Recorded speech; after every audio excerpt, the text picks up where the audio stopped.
Good morning class 9th। आज मैं आपके लिए लेकर आई हूँ क्लास 9th हिंदी पाठ्य पुस्तक का पहला पाठ कबीर की साखियाँ, उसके प्रश्नोत्तर। इससे पहले वाली वीडियो में मैंने आपको कबीर की साखियों के जो पैसेज होते हैं उनके क्वेश्चन आंसर बताए थे, जो आपकी परीक्षा में पूछे जाते हैं। आज आपको एनसीईआरटी की जो क्वेश्चन आंसर उसके हैं, उनके प्रश्नों के उत्तर यहाँ पर बता रही हूँ। देखिए, पहला प्रश्न क्या है। मानसरोवर में कवि का क्या आशय है। मानसरोवर से कवि का क्या आशय है, यहाँ पर से आएगा। मानसरोवर से कवि का क्या आशय है। मानसरोवर का साधारण और प्रतीकात्मक मानसरोवर का साधारण और प्रतीकात्मक अर्थ भिन्न है। साधारण अर्थ देखिए, मानसरोवर हिमालय पर्वत में स्थित ऐसा सरोवर है जिसमें हंस विचरण करते हैं। प्रतीकात्मक अर्थ, कबीरदास के मानसरोवर का प्रतीकात्मक अर्थ पवित्र मन या मानस है जिसमें आत्मा रूपी हंस विचरण करता है। दूसरा प्रश्न यहाँ पर आएगा, कवि ने सच्चे प्रेमी की क्या कसौटी बताई है। इसका उत्तर है, कवि के अनुसार सच्चा प्रेमी वही है जिसके मिलने मात्र से ही विष अमृत के समान हो जाता है। भक्त को ईश्वर की प्राप्ति होने पर बुरी भावनाएं समाप्त हो जाती हैं, अर्थात दुष्कर्मी उस सच्चे प्रेमी के संपर्क में आते ही सत्कर्मी बन जाते हैं। तीसरा प्रश्न आपको यहाँ पर देखने को मिलेगा, तीसरे दोहे में कवि ने किस प्रकार के ज्ञान को महत्व दिया है। कवि कबीर ने इस दोहे में अनुभव से प्राप्त सामाजिक एवं आध्यात्मिक ज्ञान को महत्व दिया है। वे इस ज्ञान को हाथी के समान सशक्त एवं समर्थवान मानते हैं। अनुभव से प्राप्त यह ज्ञान उनका सहज ज्ञान है जिसमें झूठ एवं आडंबर का कोई स्थान नहीं है। अगला प्रश्न देखिए, चौथा प्रश्न, इस संसार में सच्चा संत कौन है, कौन कहलाता है।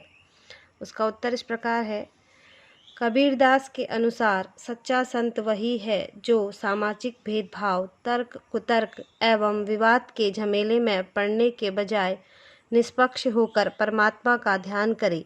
सच्चा संत वादों प्रतिवादों से मुक्त रहता है। अंतिम दो दोहों के माध्यम से कबीर ने किस प्रकार की संकीर्णताओं की ओर संकेत किया है। अगला प्रश्न आपका ये है, अंतिम दो दोहों में कबीर ने दो प्रकार की संकीर्णताओं की ओर संकेत किया है। पहला है, प्रथम दोहे में उन्होंने धार्मिक एवं सांप्रदायिक संकीर्णता की ओर संकेत किया है।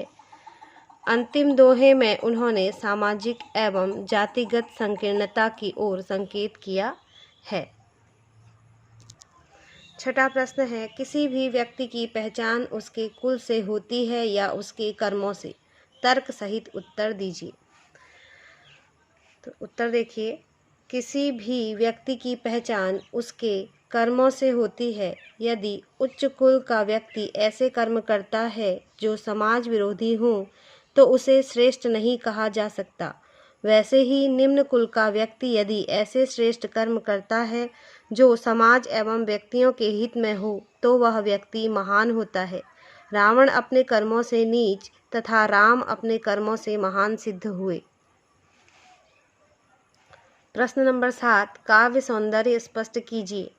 हस्ती चढ़िए ज्ञान को सहज दुली चाडार, स्वान रूप संसार है भूकन दे झकमार। इसका उत्तर ये है, कबीरदास ने इस साखी में व्यंग्यात्मक शैली का प्रयोग किया है जिसमें उन्होंने ज्ञान रूपी हाथी को संसार रूपी कुत्तों के भौंकने के पश्चात अपनी सहज चाल में चलने की सलाह दी है। उन्होंने ज्ञान को हाथी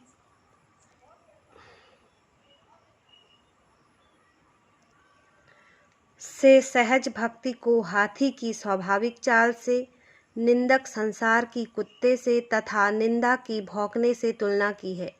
तत्सम एवं तद्भव शब्दों और झकमार मुहावरे का विलक्षण प्रयोग इस दोहे में किया गया है।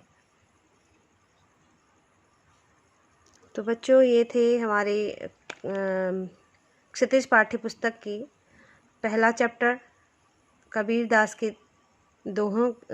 की साखियों के प्रश्न उत्तर।